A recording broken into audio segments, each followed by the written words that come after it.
সাইয়েদনা জিবরাইল বলে আপনার এই সাহাবী কাইমান আও কাঈদান জালিসান আও মাশিয়ান, উঠতে বসতে চলতে ফিরতে সব সময় আপনার এই সাহাবী পড়তে থাকতো কুল হুয়াল্লাহু আহাদ আল্লাহুস সামাদ লাম ইয়ালিদ ওয়া লাম ইউলাদ ওয়া লাম ইয়াকুল লাহু কুফুয়ান আহাদ। পড়েন সুবহানাল্লাহ।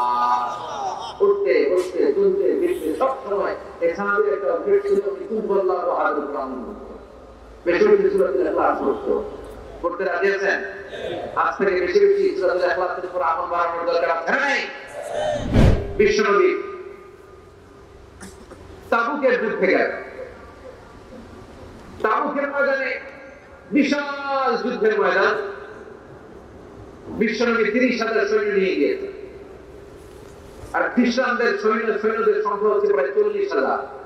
কিন্তু বিশ্বনবী যুদ্ধে এসেছেন শুনে খ্রিস্টান বাদশাহ সৈন্যবাহিনী নিয়ে সব পালায় গেছে। যুদ্ধ ছাড়াই বিশ্বনবীর বিজয় দিতে কে? বিশ্বনবী তো মহাকুকে আল্লাহ শুকরিয়া আদায় করেন। যুদ্ধের ময়দানে বিশ্বনবী দাঁড়িয়ে আছেন, হঠাৎ দেখলেন সাইয়েদনা জিবরাইল আকাশ থেকে জমিনে নেমে আসছে। জিবরাইলকে আল্লাহ তাআলা 600 পাখা দিয়েছিলেন। সহিহ মুসলিমের বর্ণনা, রাআ রাসূলুল্লাহ জিবরিলা ওয়া লাহু 600 জানাহ। 600 পাখা, কয়শো? 600 পাখা মিলে সাইয়েদনা জিবরাইল নেমে আসছেন। ওনার পাখার কারণে সূর্যের আলো পৃথিবীর মধ্যে পড়তে বাধা সৃষ্টি হচ্ছে। অন্ধকার থেকে বিশ্বনবী তাকিয়ে দেখে জিবরাইল একা না, জিবরাইলের সাথে হাজার হাজার ফেরেশতার বহর। বিশ্বনবী বললেন কত ফেরেশতা এসেছে? কয় 1,40,000। সাইয়েদনা জিবরাইল বললেন ও নবী, আপনি যুদ্ধের ময়দানে আল্লাহর শুকরিয়া করেন, আর এই মদিনাতে আপনার কলিজার টুকরা সাহাবী মুআবিয়া ইবনে মুআবিয়া আল-মুসানি একটু আগে শেষ নিঃশ্বাস ত্যাগ করেছে নবী। বিশ্বনবী পড়লেন ইন্না লিল্লাহি ওয়া ইন্না ইলাইহি রাজিউন। সাইয়েদনা জিবরাইল বলেন নবী, এইমাত্র মুআবিয়া ইবনে মুআবিয়া আল-মুসানি দুনিয়া থেকে বিদায় নিয়েছে, আপনি কি তার রূহের মাগফিরাতের জন্য গায়বানা জানাজা পড়বেন না? বিশ্বনবী বললেন অবশ্যই পড়ব। সাহাবাদের মধ্যে ঘোষণা দিয়ে দিলেন সবাই ওযু করে আসো, যুদ্ধের ময়দানে আল্লাহ ওদেরকে বিজয় দিয়েছে। আর খবর পেলাম মদিনাতে আমার সাহাবা মুআবিয়া ইন্তেকাল করেছে, মুআবিয়ার রূহের মাগফিরাতের জন্য আমরা গায়বানা জানাজা পড়ব। পড়েন সুবহানাল্লাহ। গায়বানা জানাজা কি বুঝেন? লাশ থাকে না সামনে, লাশ নাই, 4 তাকবীর এটা আপনি পড়তে পারেন, এটা আপনি পড়তে পারবেন। লাশ নাই কিন্তু তার জন্য দোয়ার জন্য পড়তে পারবেন। জানাজা মানে দোয়া, দোয়া লিল মাইয়িত। 4টা তাকবীর আপনি অনেক দোয়া করছেন এই মরা লাশের জন্য। এটা তো অর্থ তো বোঝে না, এজন্য জানাজার পর আবার হাত তুলে দোয়া করা লাগে আমাদের। কারণ কি দোয়া করতে এটা বুঝি নাই, বুঝলে কিন্তু আল্লাহ লাগতো না, ঠিক কিনা? বিশ্বনবী সাহাবাদের নিয়ে দাঁড়ালেন, লম্বা লম্বা কাতার হলো। সাহাবীদের কাতারের শেষে সাইয়েদনা জিবরাইল 1,40,000 ফেরেশতাদেরকে নিয়ে জানাজায় শরীক হলেন। বিশ্বনবী 4 তাকবীর দিয়ে জানাজা পড়লেন, আল্লাহু আকবার, আল্লাহু আকবার, আল্লাহু আকবার, আল্লাহু আকবার। 4টা তাকবীরের মধ্য দিয়ে জানাজা শেষ করলেন। বিশ্বনবী তাকিয়ে দেখে সাহাবাদের পেছনে 1,40,000 ফেরেশতা দাঁড়িয়ে জানাজায় শরীক হয়েছে। বিশ্বনবী বললেন জিবরাইল, কোনদিন তো এত ফেরেশতা নিয়ে কারো জানাজায় শরীক হতে দেখি নাই। ঘটনা কি? কি এমন আমল ছিল আমার মুআবিয়ার যে আমলের কারণে মুআবিয়ার নামটা আল্লাহর আরশে চলে গিয়েছে? 1,40,000 ফেরেশতার বহর নিয়ে তুমি জানাজায় শরীক হয়েছো। কি এমন গোপন আমল ছিল আমার মুআবিয়ার, আমারে বলো। সাইয়েদনা জিবরাইল বললেন নবী, আপনার মুআবিয়া বিশেষ একটা আমল করতো। বিশ্বনবী বললেন কি সেটা? সাইয়েদনা জিবরাইল বলে আপনার এই সাহাবী কাইমান আও কাঈদান জালিসান আও মাশিয়ান, উঠতে বসতে চলতে ফিরতে সব সময় আপনার এই সাহাবী পড়তে থাকতো কুল হুয়াল্লাহু আহাদ আল্লাহুস সামাদ লাম ইয়ালিদ ওয়া লাম ইউলাদ ওয়া লাম ইয়াকুল লাহু কুফুয়ান আহাদ। পড়েন সুবহানাল্লাহ। উঠতে বসতে চলতে ফিরতে সব সময় এই সাহাবীর একটা অভ্যাস ছিল কুল হুয়াল্লাহু আহাদ কোরআন পড়তো, বেশি বেশি সূরাতুল ইখলাস পড়তো। পড়তে রাজি আছেন? আজ থেকে বেশি বেশি সূরাতুল ইখলাসের উপর আমল বাড়ানোর দরকার আছে না নাই? বিশ্বনবী প্রতিদিন সকালবেলা সন্ধ্যাবেলা ওয়াইন্দামা ইয়াযহাবু ইলা ফিরাশি আর রাতে যখন বেডে ঘুমাতে যেতেন হাত দুইটা করতেন করে তিনি সূরাতুল ইখলাস পড়তেন, সূরাতুল ফালাক পড়তেন, সূরাতুল নাস পড়তেন। এই তিনটা সূরা পড়তেন। এই তিনটা সূরাকে একসাথে বলে তিন কুল। কি বলে? কুল আস-সালাতা। কারণ এই তিনটা সূরার শুরুতে কুল আছে না নাই? তিন কুল পড়ে বিশ্বনবী হাতের মধ্যে ফুল দিতেন। ফুল দিয়ে মাথা থেকে শুরু করে মুছতে মুছতে মুছতে মুছতে পা পর্যন্ত মুছতেন, হাত মুছতেন, সারা দেহের যতটুকু সম্ভব বিশ্বনবী সারা দেহের মধ্যে এই তিন কুল পড়া হাত দুইটা দিয়ে সারা দেহের মধ্যে বিশ্বনবী হাত বুলিয়ে দিতেন, মেসেজ করে দিতেন সুবহানাল্লাহ।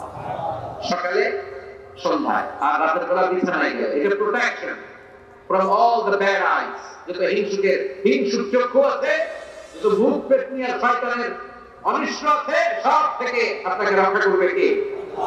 এজন্য প্রতিদিন এগুলো পড়বেন।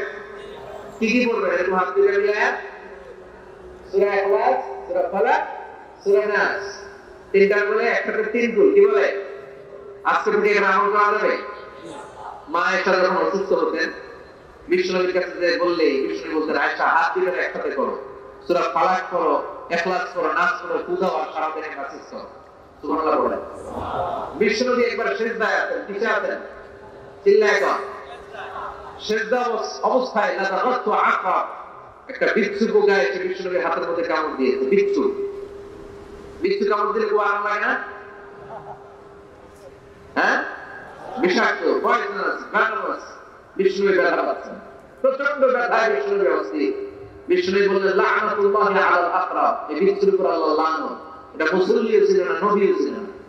কোন জায়গায় কামড় দিতে হবে এটাও জানেন, কিন্তু কামড় দিয়েছে, ব্যথায় কাতরাচ্ছে। বিষ্ণু বললেন লবণের পানি গরম দাও, আঙ্গুলের উপরে ঢালো। লবণের পানি গরম দিয়ে আঙ্গুলের উপরে ঢালতে শুরু করে দিল। বিষ্ণু পড়তে আরম্ভ করলো কুল হুয়াল্লাহু আহাদ আল্লাহুস সামাদ লাম ইয়ালিদ ওয়া লাম ইউলাদ ওয়া লাম ইয়াকুল লাহু কুফুয়ান আহাদ। পড়েন সুবহানাল্লাহ।